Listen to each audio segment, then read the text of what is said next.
dos adolescentes. A Júlia está ali no cantinho, podem seguir a ela e logo estarei lá também. Amém? Amém. Vamos receber o nosso preletor hoje com mais uma salva de palmas para Jesus. Amém? Pastor Wesley Marques. Obrigado, Espírito Santo. Tudo bem, você? Uma bênção. Glória a Deus. Estendem suas mãos para cá, vamos orar pela vida dele. Senhor, meu Deus, nós queremos agradecer, Pai, pela vida do Teu filho Wesley, Senhor. Obrigado, Pai, por ter disponibilizado para que ele estivesse aqui conosco nesta noite, Pai, trazendo a Tua palavra para que nós possamos, Pai, ter relacionamento com o Senhor e nos aproximar de Ti, Senhor. Pai, enquanto ele está aqui cuidando do que é seu, Pai, cuide da vida dele, Pai, cuide da sua família, Pai, de sua casa, de seus bens materiais, e que nada lhe falte, mas pelo contrário, Pai, que a bênção abundante caia sobre a vida dele, Senhor, em nome de Jesus. Amém. Amém. Obrigado, irmão. Deus abençoe, tá? Aleluia. Tem alguém apaixonado por Jesus aqui nessa noite? Diga para a pessoa que está ao seu lado, Deus vai te pegar nessa noite. Levante as suas duas mãos aos céus. Salmo 134, no verso 2. Obrigado, Espírito Santo. A Bíblia diz: ergue as mãos ao santuário, no plural. Na presença de Deus você não segura nada. Por isso, levante as suas mãos. Com as suas mãos levantadas, eu gostaria que você olhasse literalmente para o forro da igreja. Levante seus olhos. Com olhos de fé, literalmente para o forro da igreja.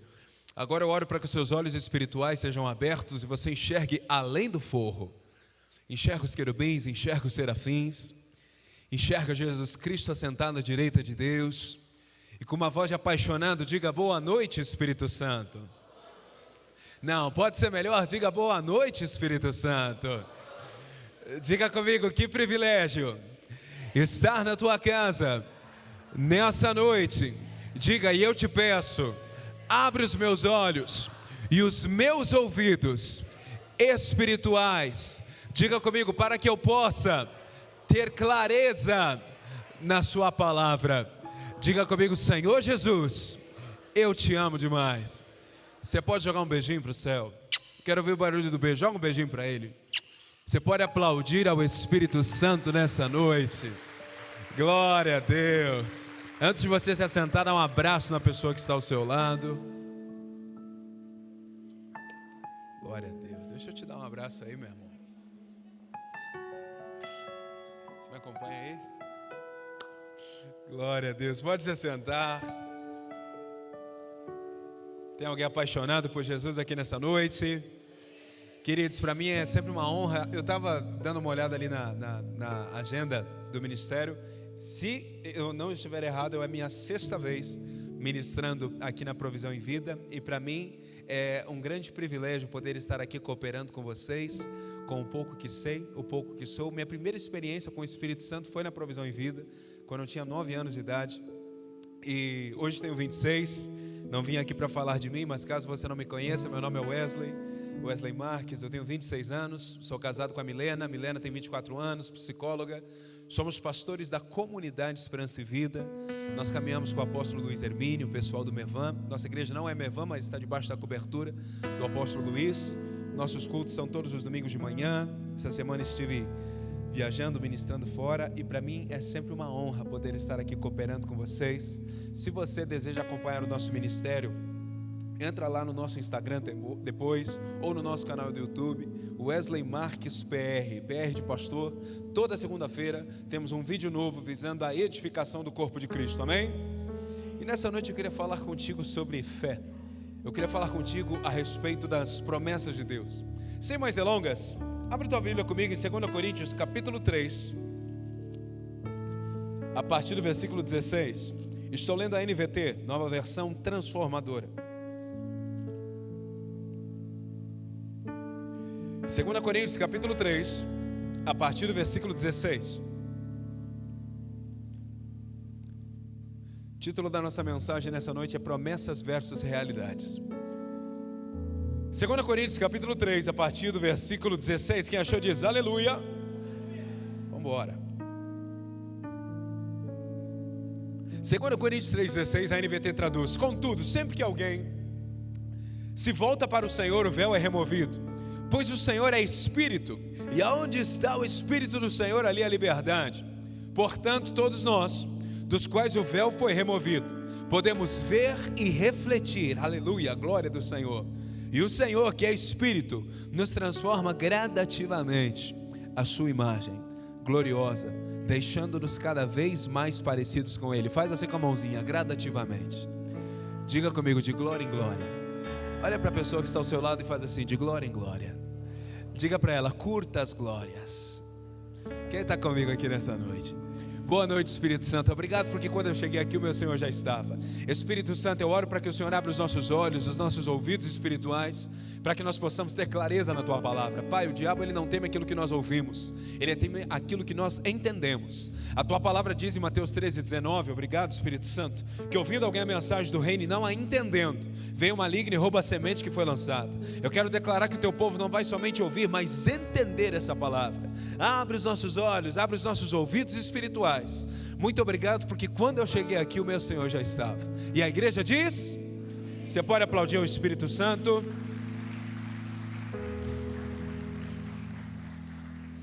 Mas amados irmãos, eu e você nós somos um propósito de Deus.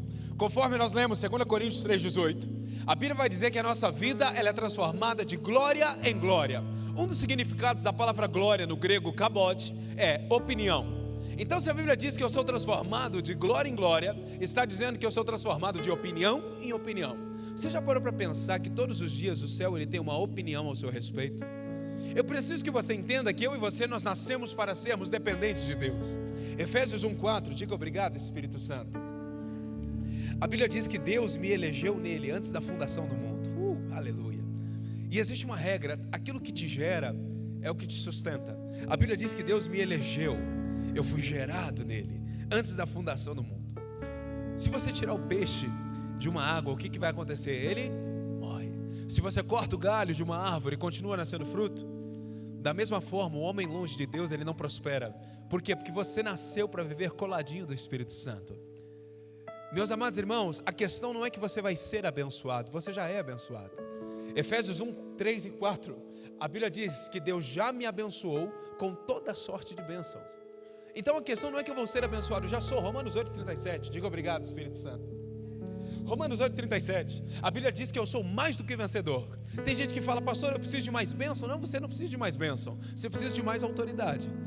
Quem está comigo aqui nessa noite? Quando eu olho para a criação, Deus criou o homem no 6º dia, mas no 3º Deus criou o alimento. Antes do homem nascer, o que ele precisava já estava preparado. É por isso que a oração do Pai Nosso não é o pão nosso de cada dia, faça hoje. É o que? Dá-nos. Por quê? Porque o pão está pronto. Então o que eu preciso? É de autoridade para chegar nesse lugar. Então a questão desse tempo não é que eu preciso de mais bênçãos, eu preciso de mais autoridade, eu preciso me posicionar. Diga para a pessoa que está ao seu lado, o pão está pronto. Diga para a pessoa que está ao seu lado, o pão está pronto. Diga para ela, você só precisa se posicionar. Quem está comigo aqui nessa noite? Agora, nós estamos falando sobre fé. A palavra fé, ela vem do grego pistis, que significa andar conforme Deus fala. Tem muita gente que pensa que fé é um tiro no escuro. Muito pelo contrário, a fé sabe muito bem onde ela está pisando. Abacuque 2:2, obrigado, Espírito Santo. A Bíblia diz assim, escreve a visão. Todas as palavras que Deus já te deu, você precisa ter elas anotadas. Toda palavra que Deus te dá, você precisa anotar ela. A Bíblia diz, escreve a visão. Diga comigo, escreve a visão. Você sabe por que eu estou aqui nessa noite? Eu não estou aqui porque eu sou eloquente, não, sou pó da terra. Eu não estou aqui porque eu sou capacitado, não, sou pó da terra. Eu estou aqui porque um dia o meu avô, ele escreveu a visão. Deixa eu te contar uma história. Meu avô, o pastor Valdivino Batista Ribas, ele foi um dos fundadores da Igreja Brasil para Cristo. E meu avô, ele estava preocupado porque nenhum dos seus filhos, meu avô teve 14 filhos, e nenhum dos filhos quis seguir o legado pastoral. E meu avô, em 92, 93, ele era pastor em Guarapuava. E ele estava num período muito triste porque nenhum dos seus filhos queria seguir o legado pastoral. Até que de repente um profeta do Senhor chega para ele e diz, pastor Valdivino, escreve a visão. E ele pergunta, qual é a visão? E ele diz, não se turbe o vosso coração, porque o seu sucessor, aquele que vai continuar o seu ministério, vai nascer em novembro de 99. Eu nasci no dia 24 de novembro de 1999. Olha que loucura, só o Espírito Santo para fazer isso. E aquele profeta, aquela profetisa, ainda disse: você vai assistir a primeira pregação dele. E após você assistir a primeira pregação dele, o Senhor vai te recolher, você vai falecer. Eu brinco, eu acho que ele torceu para eu não pregar, irmão. Estou brincando contigo. Meu irmão, a minha primeira pregação foi em fevereiro de 2012. O meu avô faleceu em maio de 2012. Diga para a pessoa que está ao seu lado, escreve a visão. Quem está comigo aqui nessa noite? Todas as palavras que Deus te deu, você precisa ter elas anotadas. Tudo aquilo que Deus fala sobre a sua vida. Fé é o que, pastor? Fé significa andar conforme Deus fala. Agora, pastor, por que nós duvidamos? Existe algo que é o inimigo da fé. Existe algo que é o inimigo da promessa. E o inimigo da promessa é a dúvida. Deixa eu te dizer algo, querido. Mateus 13:58, obrigado, Espírito Santo. Diga comigo, obrigado, Espírito Santo. A Bíblia diz que Jesus não pôde operar milagres por conta da dúvida do coração do povo. Você já parou para pensar? Jesus, ele chega em Nazaré. E Jesus, ele começa a tocar pessoas. Eu quero que você imagine isso comigo. 1 Pedro 2:22, obrigado, Espírito Santo. A Bíblia diz que Cristo nunca pecou. Eu quero que você imagine comigo Jesus tocando em você e você não sendo curado. A Bíblia diz que Jesus tocava as pessoas e ninguém era curado. Aí de repente, lá em Marcos capítulo 5, obrigado, Espírito Santo, uma mulher do fluxo de sangue toca em Jesus e é curada. Porque não é Jesus que te toca, é a tua fé que toca Jesus. Jesus, ele era o Cordeiro de Deus. Jesus, ele era o modelo perfeito. Mas você nunca vai encontrar na Bíblia Jesus dizendo: eu te curei. Ele sempre dizia: a tua fé te curou, a tua fé te salvou. A dúvida, ela apodrece o teu milagre. Em Êxodo capítulo 16, a Bíblia diz que todo dia vinha pão do céu, e o nome daquele pão era maná. Maná no hebraico significa: o que é isso? E o mandamento de Deus por intermédio de Moisés era: não guarde nada para o dia seguinte, porque eu vou surpreendê-los todos os dias. A Bíblia diz que alguns duvidaram e guardaram o maná. No outro dia de manhã, a Bíblia diz que o cheiro de podre estava em todo acampamento. Aquilo que era bênção apodreceu. Por quê? Porque a dúvida apodrece o milagre. Diga para a pessoa que está ao seu lado: a dúvida apodrece. Diga para a pessoa que está ao seu lado: diga, a dúvida apodrece o milagre. Diga para ela: quando você duvida, você está apodrecendo aquilo que Deus está preparando. Nessa parte ninguém dá amém. Posso ouvir um misericórdia? Alguém pode aplaudir ao Espírito Santo? Nós precisamos tomar cuidado, queridos. Não é Jesus que te toca, é a tua fé que toca Jesus. Nós olhamos para as Escrituras e nós vamos perceber, coloca para mim, Mateus 13:58. Mateus capítulo 13, versículo 58, a Bíblia diz, 13:58. Mateus capítulo 13, versículo 58, a Bíblia diz: e por causa da o quê? E por causa da o quê? Realizou ali apenas alguns poucos milagres. Algumas traduções trazem: Jesus não pôde operar milagres. Por quê? Porque num ambiente de dúvida não tem como o Senhor te entregar milagres. Num ambiente de dúvida não tem como o Senhor te entregar a tua vitória. E por que nós duvidamos? Porque nós olhamos muito para a nossa realidade. E é sobre isso que eu queria falar contigo nessa noite. Promessas versus realidades. Toda vez que você recebe uma promessa, a tua realidade ela vai gritar. A palavra promessa, ela vem de promissa, que significa compromisso assumido consigo mesmo. Do outro lado, a palavra realidade, ela vem de realitos, que significa reunião de circunstâncias. E ao longo da Bíblia e da vida, você vai viver promessa versus realidade. Na prática, o Senhor chega para Abraão e diz: Abraão, você vai ser pai de nações. Diga comigo, promessa. Quando Abraão entra dentro de casa, ele diz: Deus, como é que eu vou ser pai de nações se eu não tenho nenhum filho meu? Diga comigo, realidade. Você pegou? Vamos para a vida de Davi. Samuel chega para ele e diz: menino, se prepara, você vai ser rei de Israel. Diga comigo, promessa. No outro dia, quando Davi entra dentro do reinado, o próprio rei odeia ele. Diga comigo, realidade. Diga comigo, promessa versus realidade. Toda vez que você recebe uma promessa, as pessoas chegavam para mim e diziam: você sabe qual que vai ser a marca do teu ministério? A paternidade. Mas adivinha, cresci sem pai. As pessoas chegavam para mim e diziam: você vai ser pai de nações. E eu não tinha nem meu pai dentro de casa. Hoje o apelido da nossa igreja lá no Auer é Casa de Paternidade. Eu tenho pessoas de 80 anos, de 70 anos que olham para mim e dizem: Wesley é meu pai. É só Deus que faz isso. Agora, nós precisamos tirar os nossos olhos da realidade. Em Gênesis 37, obrigado Espírito Santo, nós vemos a história de José. José, ele tem um sonho, ele vê o sol e a lua se dobrando diante dele. Ele vê os feixes de trigo da Bíblia simboliza prosperidade. E eu imagino José pensando, meu Deus, que promessa é essa? No outro dia, quando José acorda, ele está dentro de um poço, jogado, vendido pelos próprios irmãos. Toda vez que você recebe uma promessa, a tua realidade, ela vai gritar. Pode perceber, eu não sei se isso já aconteceu contigo. Você vem na igreja, você recebe uma palavra, e na segunda-feira parece que é totalmente contrário daquilo que você ouviu no domingo. Quem aqui está se identificando? Eu não sei se isso já aconteceu contigo, parece que você ora por uma situação, e depois que você ora, parece que ficou pior. Já aconteceu isso contigo? Por quê? Porque Apocalipse capítulo 3, obrigado Espírito Santo, a Bíblia diz que a porta que Deus abre, ninguém fecha. Quando a Bíblia diz que ninguém fecha, no original grego, a Bíblia está dizendo que nem o diabo toca. Então, como o diabo, ele sabe que ele não pode tocar na porta, o papel dele é atrapalhar o trajeto até a porta. E é por isso que parece que cada dia está mais difícil. Como ele sabe que ele não pode tocar na porta, quando você chegar naquilo que Deus tem para você, ninguém toca. Quando você chegar naquilo que Deus tem para a sua família, ninguém encosta. E é por isso que parece que fica cada vez mais difícil. Por que fica cada vez mais difícil, pastor? Porque eu quero declarar que você está chegando perto da porta, meu irmão. Coloca a mão no ombro da pessoa que está ao seu lado, diga, você está chegando na porta. Diga para ela, é por isso que está tão difícil. Quem pode aplaudir ao Espírito Santo aqui nessa noite? Mais forte, mais forte, mais forte.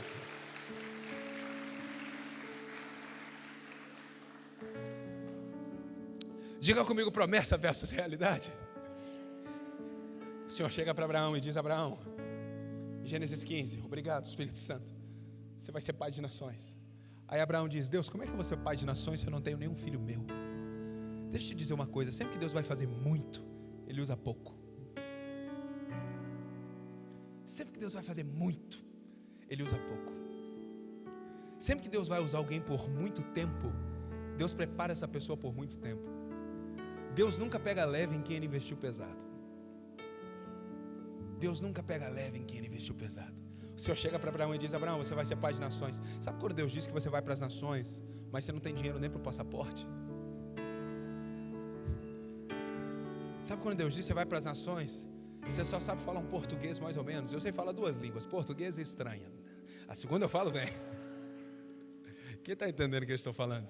Eu fico imaginando o Senhor fazendo uma promessa. Às vezes eu tenho uma sensação, entendo o que eu estou dizendo, que parece que Deus brinca com a nossa cara. Porque Deus, Ele chega, Ele fala uma coisa, você olha para a tua realidade, você fala, como assim, Senhor? Eu era pequenininho, sem pai, depressivo, gago. As pessoas chegavam e diziam, você vai tirar pessoas da depressão. E eu afundado na depressão. É só Deus que faz isso. É só o Espírito Santo que faz você sair do lodo e assentar-se como príncipe. Meu Deus do céu. Meu Deus do céu. O Senhor chega para Abraão e diz, Abraão, você vai ser pai de nações. Aí Abraão diz, Deus, como é que eu vou ser pai de nações se eu não tenho nenhum filho meu? Aí a Bíblia diz na Septuaginta hebraica, na Tora hebraica, que o Senhor pega Abraão pela mão e leva ele para fora. E diz assim, Abraão, olhe para o céu. Sabe o que Deus estava tentando dizer? Abraão, se você olhar para dentro, se você olhar para o teu recurso, se você olhar para a tua carteira, se você olhar para a tua incapacidade, você não faz nada. Mas quando você tira os teus olhos da realidade, coloca os teus olhos no Senhor, tudo é possível. Agora o nosso desafio é não olharmos para a nossa realidade. Diga comigo, o meu desafio é não olhar para a realidade. E muitas das vezes Deus permite a realidade para ver onde está o teu coração. Você já parou para se perguntar por que Moisés não chega de frente para o mar vermelho e o mar vermelho já não estava aberto? Você concorda comigo que Moisés ia poupar, não só Moisés, todo aquele povo, ia poupar tempo, energia, suor, ansiedade, saúde, desespero? Por que o povo de Israel não chega de frente para o mar vermelho e o mar vermelho já não estava aberto? Eles iam poupar tanta coisa, eles iam poupar tempo, energia, saúde, desespero, noites mal dormidas. Por que eles chegam de frente para o mar vermelho e o mar vermelho está fechado? Porque muitas das vezes Deus gosta de deixar você de frente com a tua adversidade. Você olha para frente, mar. Você olha para a direita, mar. Você olha para a esquerda, mar. Você olha para trás, os inimigos alcançando. Vamos parafrasear, você olha para trás, os boletos alcançando, as contas te alcançando. E aí Deus te pergunta, e aí? Promessa ou realidade? Você vai viver do que você vê ou do que você crê? Nessa vida você tem que fazer uma escolha. Ou você é guiado pela motivação ou pela convicção. O cristão, ele não pode ser guiado pela motivação. Ele não pode ser guiado pela motivação. Romanos 4,18, diga comigo, obrigado Espírito Santo. A Bíblia diz que Abraão escolheu crer contra a esperança. Nem a esperança do homem existia mais. Talvez chegue uma época na sua vida que você vai ter que crer contra a esperança. Vai ter dias que você vai estar motivado, mas tem dias que você não vai estar motivado. Por isso que o que te guia não pode ser a motivação, mas a convicção. A Bíblia não diz que a fé é a firme motivação das coisas que se esperam. Não. A Bíblia diz que a fé é a firme convicção das coisas que se esperam. A Bíblia diz em 2 Timóteo 1, obrigado Espírito Santo, mas eu sei em quem tenho crido. Jó, ele também declara, mas eu sei que o meu Redentor vive. Então eu preciso ter uma escolha. O que vai guiar a minha vida, pastor? A convicção ou a motivação? Pergunte para a pessoa que está ao seu lado, você é convicto ou você é motivado? Diga para ela, você precisa tomar uma decisão. Quem está comigo aqui nessa noite? Quem pode aplaudir ao Espírito Santo aqui nessa noite? Então eu vivo ou pela convicção ou pela motivação, porque chega um dia que a motivação acaba. Nós não podemos ser guiados pela motivação, nós temos que ter uma convicção, nós temos que ter uma perseverança. Perseverança não é continuar fazendo, perseverança é continuar crendo. A palavra perseverança, ela vem do grego upomone, que significa permanecer firme sem pôr a mão. É quando você está numa situação que Deus fala, fica aí, só que se você pôr a mão, azeda. O Senhor deseja gerar uma igreja que não é guiada pela motivação, porque motivação, querida, ela passa. Se eu chegar para você, sabe, eu sou pastor, mas acima de tudo eu sou filho de Deus, e eu não tenho por que mentir. Se eu te disser que eu sinto vontade de orar todos os dias, eu estou mentindo. Se eu te disser que eu sinto vontade de ler a palavra todos os dias, eu estou mentindo. Se eu te disser que eu sinto vontade de jejuar toda semana, eu estou mentindo. Mas é que o que guia a minha vida não é a motivação. Eu não preciso sentir vontade de orar. Jesus em Mateus 6,6, ele não diz, olha, se você não estiver fazendo nada no seu dia e quiser orar, a Bíblia diz, quando orardes. O que o Senhor está falando? Em tempo e fora de tempo. Esses tempos uma pessoa, eu creio que aqui na Provisão em Vida não tem, só lá na minha igreja, nos bairros para baixo aqui. O irmão ligou para mim e falou, pastor, o que você está fazendo? Eu falei, meu irmão, estou orando aqui na igreja. Ele, viu, já que você não está fazendo nada, vem aqui em casa rapidinho tomar um café. As pessoas associam orar a não fazer nada. As pessoas associam orar a ser um passatempo. Por que eu não consigo ser constante no lugar secreto? Porque você espera ter vontade de ir para o lugar secreto. Você tem que aprender a ir sem vontade. O que guia não é se eu estou animado ou não. O que guia é o que Deus falou. O Senhor deseja gerar uma igreja. O Senhor está te chamando para crer contra a esperança. Coloca para mim Romanos 4,16. Diga comigo, obrigado Espírito Santo. Tecladista, joga um beijinho para o céu, pelo amor de Deus. Glória a Deus. Romanos 4,16. A Bíblia diz, é por isso que a promessa vem pela fé, para que ela seja segundo a graça, e assim alcance toda a descendência de Abraão, não somente os que vivem sobre a lei, mas todos aqueles que têm a fé como a que teve Abraão, pois ele é o pai de todos os que creem. Versículo 17, a Bíblia diz, conforme aparece nas escrituras, eu o fiz pai de muitas nações. Versículo 17, isso aconteceu porque Abraão creu no Deus que traz os mortos de volta à vida e cria coisas novas do nada. Versículo 18, a Bíblia diz, mesmo quando não havia motivo para ter esperança, Abraão a manteve. Algumas traduções trazem, Abraão escolheu crer contra a esperança. Em outras palavras, Abraão não tinha mais motivação, Abraão ele não tinha mais motivos para crer, Abraão aos olhos humanos, ele não tinha mais por que crer, mas ele escolheu continuar crendo.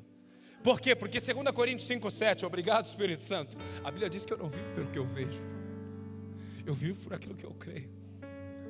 João 20:29, obrigado Espírito Santo, bem-aventurados que não viram e creram. O que guia a sua vida, querido, não pode ser o que você está vendo, tem que ser o que Deus está falando. E eu quero te perguntar nessa noite, meus amados irmãos, promessa ou realidade? Você vai ser guiado pela motivação ou você vai ser guiado pela convicção? É por isso que você precisa anotar o que Deus fala, porque eu não sei você, mas no dia mau a gente lembra de tudo, menos do que Deus falou. A gente lembra de todas as coisas que podem dar errado, menos do que Deus falou. Eu me lembro que alguns anos atrás, eu e a Milena, nós passamos alguns desertos na nossa igreja local. E eu falei, amor, como é que a gente vai vencer isso? E aí eu e Mileninha demos as mãos na sala de casa e começamos a orar. Senhor, nos dá estratégia para como lidar com essa situação na igreja. E de repente veio duas palavras do meu espírito. Eu escutei o Espírito Santo falar comigo, não temas. Eu abri o olho, olhei para ela assim e falei, amor, Deus falou comigo. Eu falei, corre, vai lá no quarto, pega papel e caneta. Você vai escrever algo dela? Por que você vai escrever? Por que eu vou escrever? Eu falei, amor, porque a minha letra é feia, a tua é mais bonita, todo mundo vai ver o que está escrito ali, né? Então vai lá, corre. Milena correu, voltou. Eu falei, amor, escreve bem grandão.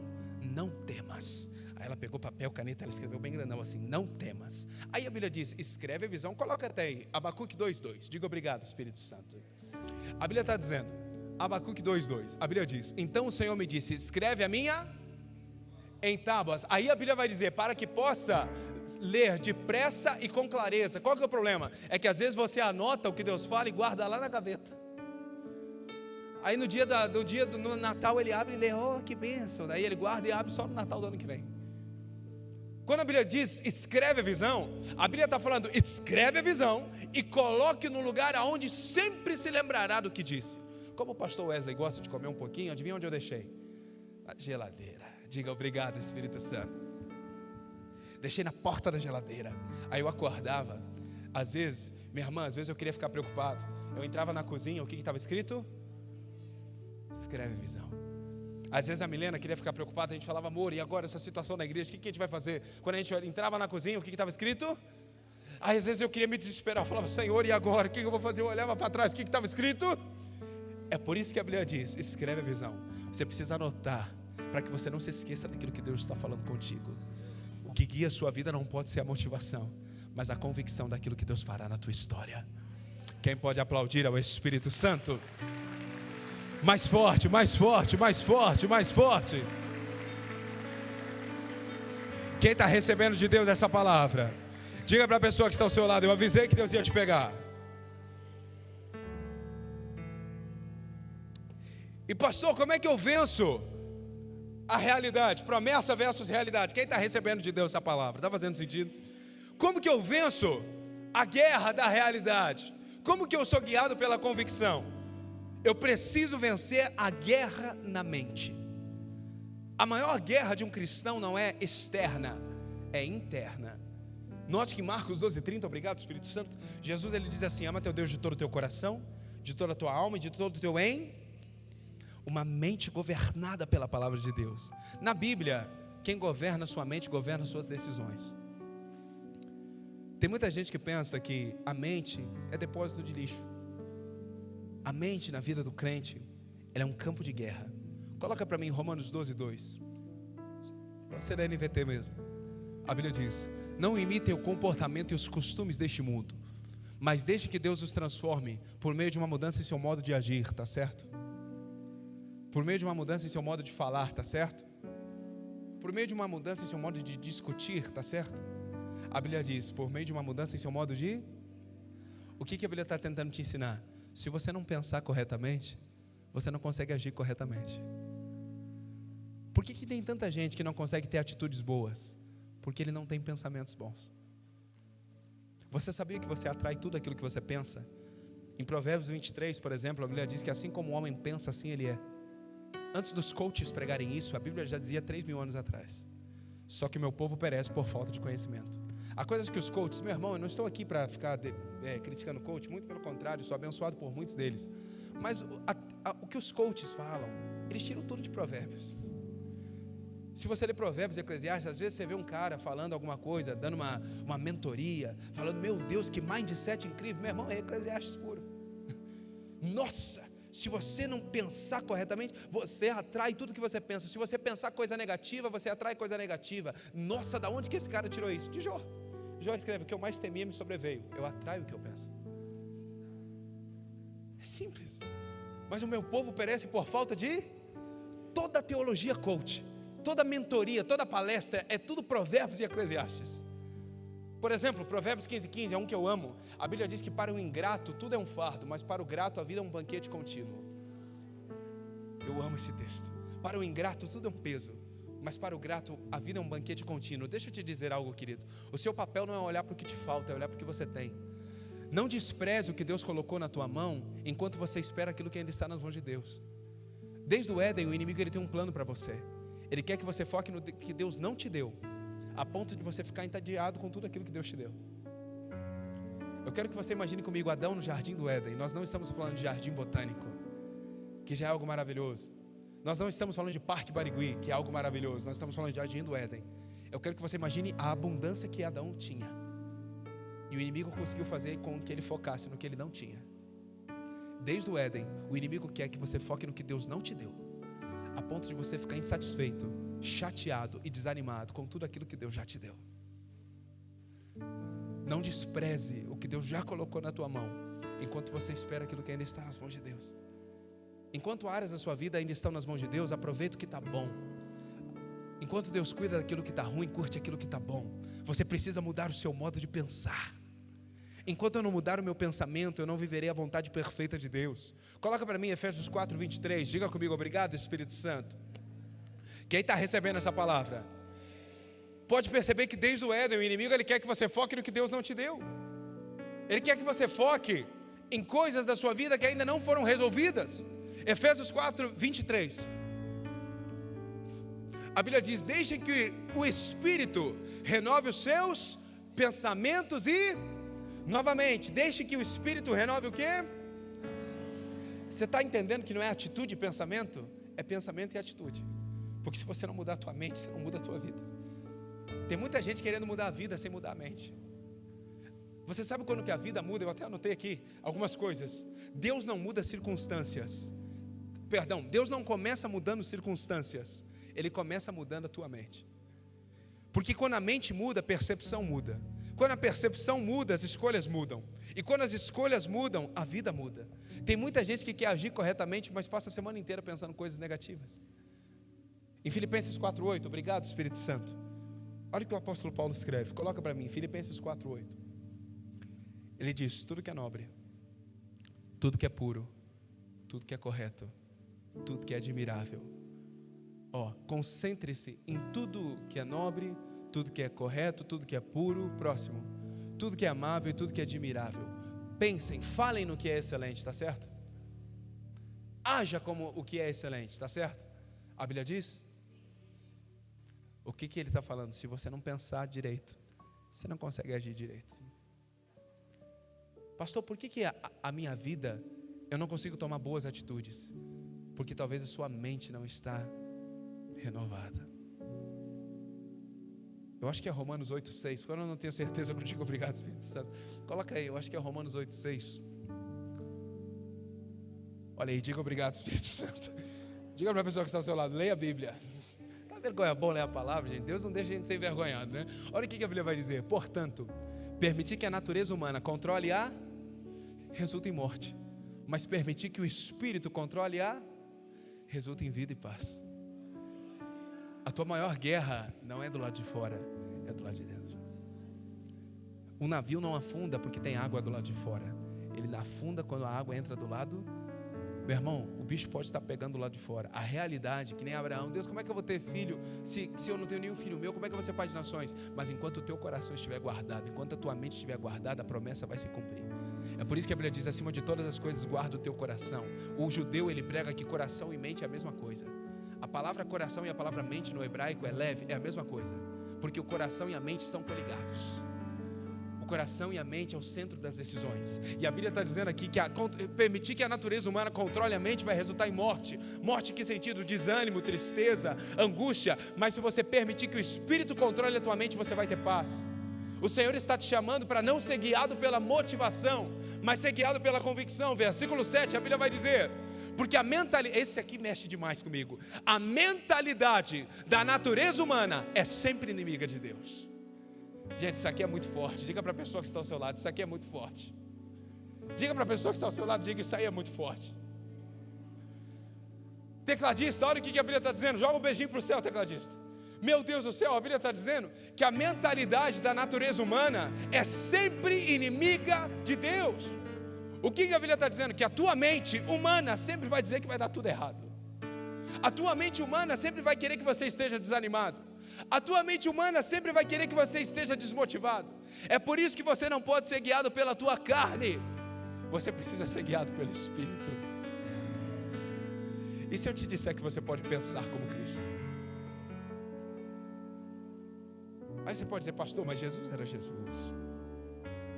Como é que eu posso pensar como Jesus? Coloca para mim, 1 Coríntios 2,14. 1 Coríntios 2,14, a Bíblia diz, mas o homem natural, ele não aceita as verdades do Espírito de Deus, porque elas lhe parecem Sabe, eu não sei se isso já aconteceu contigo. Deus fala uma coisa. Eu lembro que eu era pequenininho, as pessoas chegavam e falavam, Wesley, era uma palavra tão doida, tão loucura, que eu pensava, acho que Deus falou com o Wesley errado. Não sou eu. Eu, pai de nações. Eu que me acho feio. Eu que estou tentando cometer o suicídio. Eu que acho que nunca vou casar. Eu que acho que eu sou um erro do universo, ser pai de nações. Eu que cresci ouvindo que nunca teria uma família. Eu que cresci ouvindo que eu nunca conseguiria manter uma casa. Eu, o homem natural, se você for uma pessoa racional, a mentalidade humana é sempre inimiga de Deus. Ele não aceita as verdades do Espírito, que parece loucura. Faz assim com o dedinho, loucura. Olha para a pessoa que está ao seu lado e faz assim, loucura. Quem está comigo aqui nessa noite? Aí a Bíblia diz, ele não consegue entendê-las, pois apenas quem é espiritual consegue avaliar corretamente o que diz o Espírito. Versículo 15, a Bíblia diz, quem é espiritual pode avaliar todas as coisas, mas ele próprio não pode ser avaliado por outros. Vamos lá, eu te disse que você podia pensar como Jesus. Quantos acreditam nisso? Versículo 16, a Bíblia vai dizer, pois quem conhece os pensamentos do Senhor, quem sabe o suficiente para instruí-lo? Mas nós temos o quê? Olha para a pessoa que está ao seu lado, joga o cabelinho para o lado, os carecas me perdoam, joga o cabelinho para o lado. Diga para ela, eu não sou pouca coisa não. Diga para ela, eu tenho a mente de Cristo. Quem pode aplaudir ao Espírito Santo aqui nessa noite? Aleluia! Agora você pode dizer, pastor, eu tenho a mente, a Bíblia está dizendo que eu tenho a mente de Cristo, mas eu só penso coisa errada. Meu irmão, é que nem uma academia. Não adianta você pagar e não ir. Aleluia. Tem gente que paga a academia, paga o mês inteiro e não vai nenhum dia. É o que você precisa exercitar. Você precisa, ela já está aqui dentro, você só precisa ativar ela. A Bíblia diz, não é que eu terei, a Bíblia diz, nós temos. Eu creio na Bíblia, querido. Se a Bíblia dissesse que Moisés atravessou o mar vermelho de jet ski, eu acreditava. Se a Bíblia dissesse que foi Jonas que engoliu o peixe, eu acreditava. A Bíblia está dizendo, nós temos a mente de Cristo. Não é que eu terei, eu já tenho. Então o que eu preciso? Se ela está aqui dentro, eu só preciso ativar ela. Senhor, me ensina a pensar como o Senhor pensa. Tira os meus olhos da realidade, Jesus. Eu estou muito carnalzinho. Eu estou olhando muito aos olhos dos homens. Eu estou muito Abraão. Como é que eu vou ser pai de nações se eu não tenho nenhum filho meu? Não, Senhor. Me leva para os teus olhares. Renova a minha mente. O Senhor quer, eu sinto no meu espírito que o Senhor quer tirar os teus olhos da realidade. Ele quer renovar a tua mente nessa noite. Quem está recebendo essa palavra de Deus? Coloca para mim Tiago capítulo 1, versículo 6. Já estou encerrando. Tiago capítulo 1, versículo 6. Eu tinha muito mais coisa para falar, mas eu vou parar aqui. Tiago capítulo 1, versículo 6. A Bíblia diz, mas quando pedirem, façam com fé, sem vacilar. Diga para a pessoa que está ao seu lado, não seja um vacilão. A Bíblia diz, pois aquele que duvida, ele é como a onda do mar, empurrada e agitada pelo vento.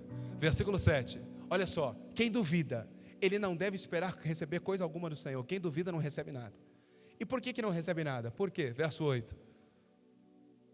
Próximo, pois tem o quê? Meu Deus do céu.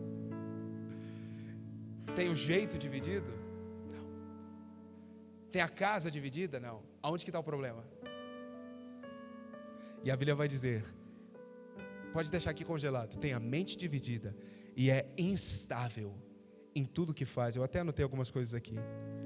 É interessante perceber que essa expressão mente dividida no grego é dipsychos, que significa dois raciocínios.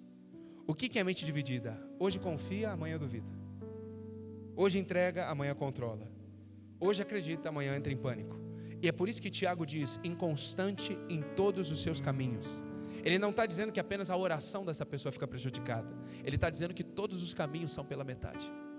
Quem tem a mente dividida, tem uma vida dividida. Quem tem uma mente pela metade, tem uma vida pela metade. A maior guerra de um cristão não é externa, ela é interna. O Senhor Jesus nessa noite, Ele quer renovar a tua mente. Você precisa aprender a discernir falsas vozes. Sempre que você se levanta por propósito, o inimigo vai tentar colocar uma falsa voz. Note que Jesus ele acaba de ser batizado por João Batista. Jesus chega e diz, o pai chega e diz, você é meu filho, trazendo uma certeza. Em Mateus capítulo 4, o diabo chega para ele e diz, se você é o filho de Deus. Você consegue perceber? Após Deus dizer que ele era uma coisa, o diabo coloca à prova aquilo que Deus disse. O diabo sempre vai tentar distorcer o que Deus está falando contigo todo domingo aqui. Ele sempre vai tentar distorcer. Ele sempre vai levantar uma falsa voz. Quanto mais você entende o propósito, mais Satanás dobra a pressão. Note que Moisés ele chega para Faraó e ele diz, olha, eu entendi o propósito. Deus quer que esse povo saia e celebre uma festa no deserto. O que Faraó fala? Então dobra o serviço desse povo. Porque sempre que você entende o propósito, o diabo dobra a pressão.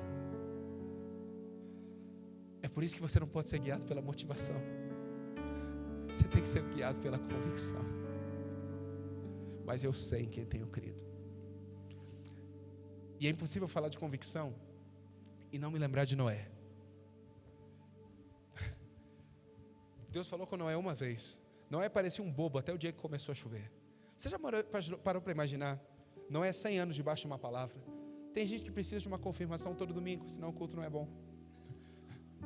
Se Deus não confirmar no domingo, o culto não foi para mim hoje. Não, querido, não é assim que funciona. Deus falou com Noé uma vez. Você já imaginou os filhos de Noé conversando? Será que o pai não está doido? Será que o pai não está meio louco? Faz 20 anos que a gente está batendo martelo aqui e ele ainda diz que falta 80. 100 anos debaixo de uma palavra. A Bíblia diz que nunca tinha chovido na terra. Eu acho que é Hebreus 11:6. Eu não tenho certeza também. Então não vou falar obrigado Espírito Santo, né?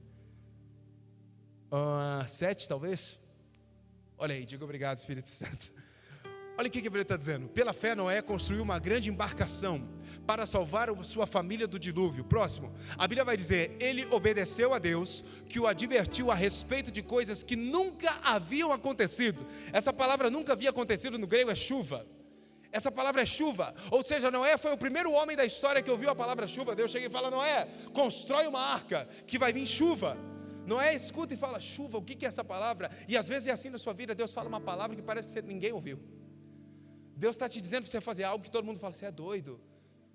E aí você vai dizer, peraí, o que guia a minha vida? É o que eu escuto ou é o que Deus fala? O que vai guiar a minha vida é o que eu estou sendo motivado ou é o que eu sou convicto? Nessa noite, meus amados irmãos, e aqui eu encerro, Deus quer renovar a tua mente. A mente de Cristo, ela já está dentro de você. Você só precisa aprender a ativá-la. Coloca a mão na sua cabeça e diga, Espírito Santo, ativa em mim a mente de Cristo. Quem pode aplaudir é o Espírito Santo.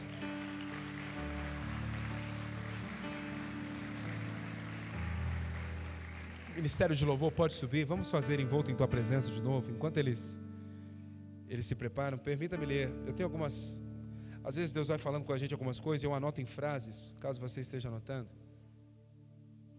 principalmente sobre essa questão da insuficiência. A serpente, aquilo que eu falei, que o inimigo ele quer que você foque no que Deus não te deu. A serpente, ela não precisou tirar nada de Eva, apenas fazê-la focá-la no que ela não tinha. O inimigo ele não tem o poder de tirar nada na sua vida, ainda mais se você for um dizimista, se você for um ofertante. Mas você precisa tomar cuidado para que ele não faça você focar no que você ainda não tem. Eu sinto no meu espírito em falar, não despreze o que Deus colocou nas suas mãos, enquanto você espera aquilo que ainda está nas mãos dele. Nós precisamos ter esse entendimento. A insatisfação não nasce necessariamente da falta, ela pode nascer da incapacidade de desfrutar aquilo que Deus já me deu. Eu anotei outra coisa aqui, o perigo não é apenas perder uma bênção, é se acostumar tanto com ela, que você deixa de se reconhecê-la como uma bênção. O que está na sua vida há tanto tempo, que você já até deixou de perceber? O Senhor quer renovar a tua mente. O Senhor quer renovar a tua mente. Você coloca de pé, vamos adorar a Jesus.